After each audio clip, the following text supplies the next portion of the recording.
Hello, I'm Peter Herbert from Insight Training. Welcome to this, the latest in our series of short CPD webinars, which today will focus on the very topical issue of furlough fraud. Here's the running order. We're going to begin with an overview and then look at this topic from three angles: the anti-money laundering reporting angle, the audit angle, and finally the financial reporting angle. Okay, let's start with that overview. And here it is. So the government, and Rishi Sunak in particular, of course, gained lots of plaudits back in March 20 for setting up the furlough grant scheme very quickly. I think in recent months, though, the focus has moved more towards the scheme being abused, and not only the furlough grant scheme, but also the bounce back loan scheme as well. The National Audit Office produced a report back in October 20, in which they commented that between 5 and 10% of furlough grant claims they felt had been fraudulent.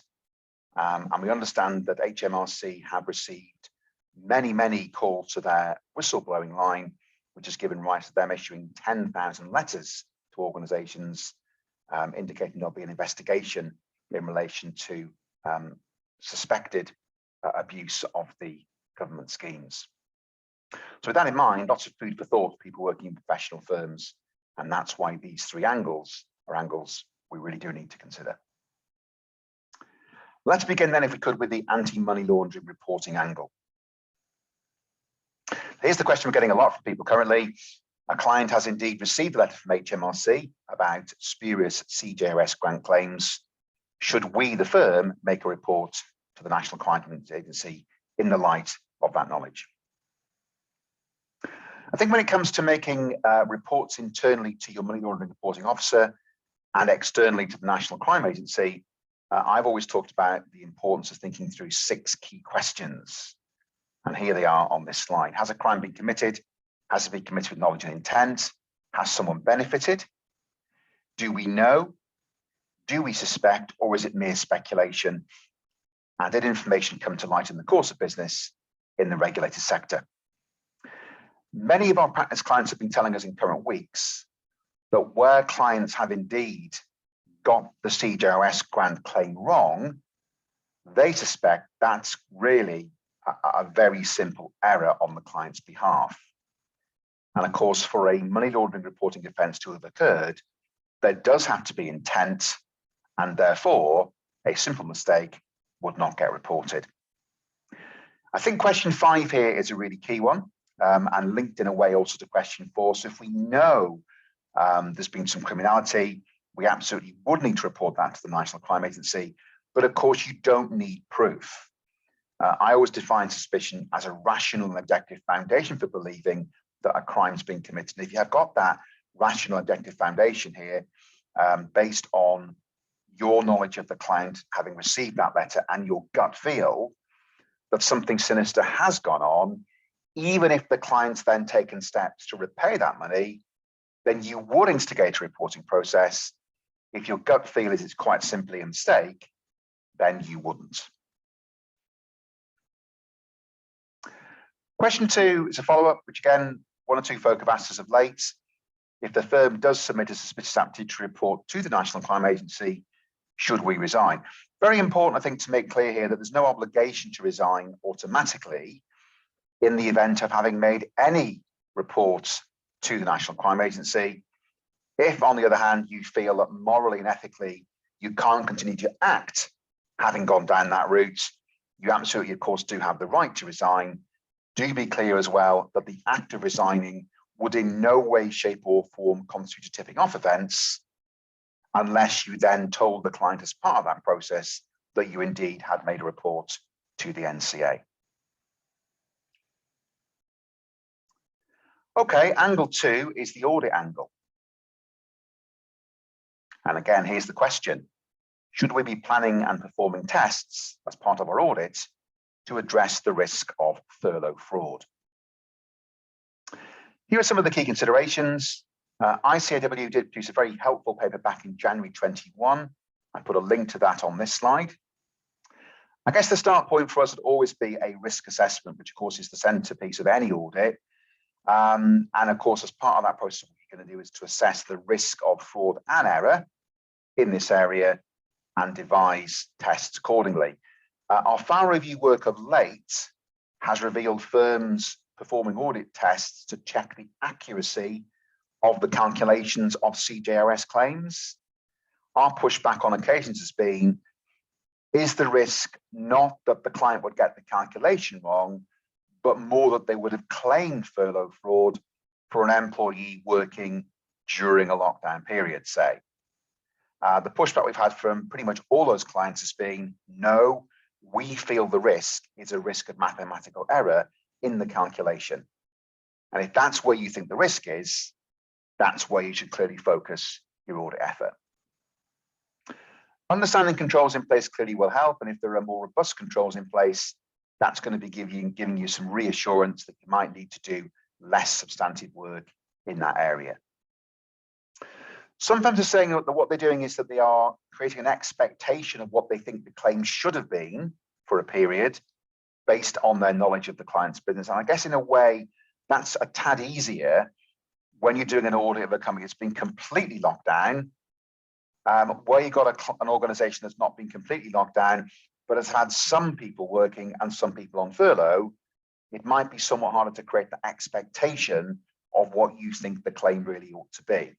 But that's certainly one strategy that a number of firms we're talking to are indeed pursuing. The Institute paper does again incorporate some quite useful examples of tests that you could perform. So specifically talking about the relevance of possibly checking claims, including whether relevant employees are on PAYE real-time initiative scheme. That again could be a specific thing that you might want to actually pursue as part of your testing. What I guess will be harder, going back to the point I mentioned a minute ago, is to spot employees who were working whilst on furlough, and therefore in respect of whom the grant would be erroneous or fraudulent. I guess strategies that you could adopt there might be to get a list of the people in respect of whom furlough grant was being claimed, disseminate that amongst the audit team, and then get them to be diligent when they're doing their work for evidence of those individuals working when they actually were supposed to be on furlough.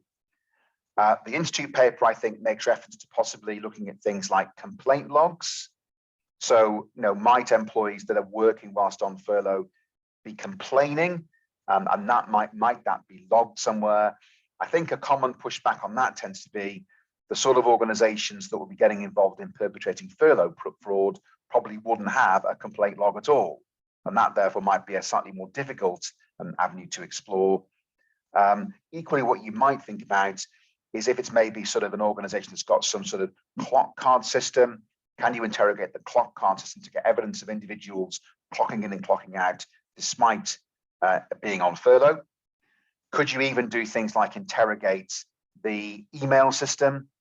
And perhaps in relation to people working within the finance function, look for evidence of people logging into the finance function system when they were supposed to not be working. These are things you might possibly think about in relation to getting a sense of people who are actually working within the organization when they ought not to be. So useful ideas there, I think, in terms of how you might tackle it. I guess the key thing to bear in mind is that what you're there to do from an audit point of view is to plan and perform the audit so to have a reasonable expectation of detecting material misstatements. And you are therefore, in that sense, there to do an audit of the financial statements rather than there to do a detailed government support fraud audit. So materiality, I think, is a very important thing to think about and bear in mind when you are devising tests. But yeah, there's a few ideas I've thrown out there, a number of which are referred to in the ICAW paper, which I've already alluded to. A couple of follow-up questions there we've been getting recently. The first one, how does this link to our new obligation to refer to irregularities in the audit report? Good question, that one. And of course, there is this new obligation for periods commencing on or after December the 15th, 2019, to, within the audit report, explain the extent to which the audit was capable of detecting irregularities, both in terms of breach of law and regulations and in terms of fraud. And I think for sure, that will be giving rise to firms articulating in the audit reports some of the key tests they're doing to detect fraud as part of their audit. And it might well be that if this is a key area, as far as you're concerned, for a particular audit, that reference to the testing here may well be incorporated within your irregularity section. But again, it depends how key it is really to the audit you're actually undertaking. Furthermore, though, I would say, although it might well be that you are doing work in this area, and although it might be work that does indeed get referred to in the irregularity section of the audit reports, there's no obligation at all in that section to then go on to say what your audit testing revealed. So if a fraud did come to light, there's no obligation to make reference to that in the audit report. And that, I think, for many is actually quite reassuring. Are firms charging higher fees for this work? Well, our indications currently are that that's not the case. But of course, if you are planning and performing more in-depth work in particular areas, because that's where you feel the material misstatement risk is, then clearly you have the right to charge more as a result. Again, do focus on the need to pinpoint material misstatements. And if you feel that in this area, there's a very limited chance of material misstatements as a result of furlough fraud, you'll be planning and performing less work and therefore less imperative, I suppose, to charge more to the clients as a result. Okay, let's finish off with the financial reporting angle. And here's a question that we threw out in the February 21 bite-sized webinar, or a scenario. A client applied for and received grant funding during 2020, which it transpires was not eligible for. How does the accounting work? Yeah, I think it's important, isn't it, in terms of grants and from an accounting point of view, to think about two sort of particular permutations where maybe an organization's applied for a grant in all good faith, has brought that grant income into its P&L, and then it transpires down the line, it's not done what it needed to do to qualify, and therefore there's an obligation to make a repayment. It will need to provide for that repayment, but it will do that as an in-year adjustment. Where it was never entitled, and actually what it's done, it's fraudulently claimed for this particular grant, as we're talking about in this session, and the amount concerns material, then again, you would need to create a provision in relation to the obligation to repay that money. But what you'd be doing now, you'd be adjusting via a prior period adjustment. And that would, of course, get adjusted against the opening reserves and will wash through the statement of changes in equity. Very clear in paragraph 10.23 of FRS 102 that if you were to do that, you would then need to explain in the notes of the accounts the nature of that prior period adjustment. Equally, for a small company applying FRS 102 section 1A, paragraph 1A C.8 would require an explanation of that prior period adjustment in the notes to the financial statements. So very important to differentiate between situations where you applied in good faith, but then it transpired you were eligible, in which case in your adjustments, if you were never entitled to it in the first place, it would be a PPA, a prior period adjustment, and obviously linked to the related disclosure notes, that's going to be impactful and not really present the company at all in a particularly good light. Okay, so that wraps up today's session. Let me just give you some key headlines to take away.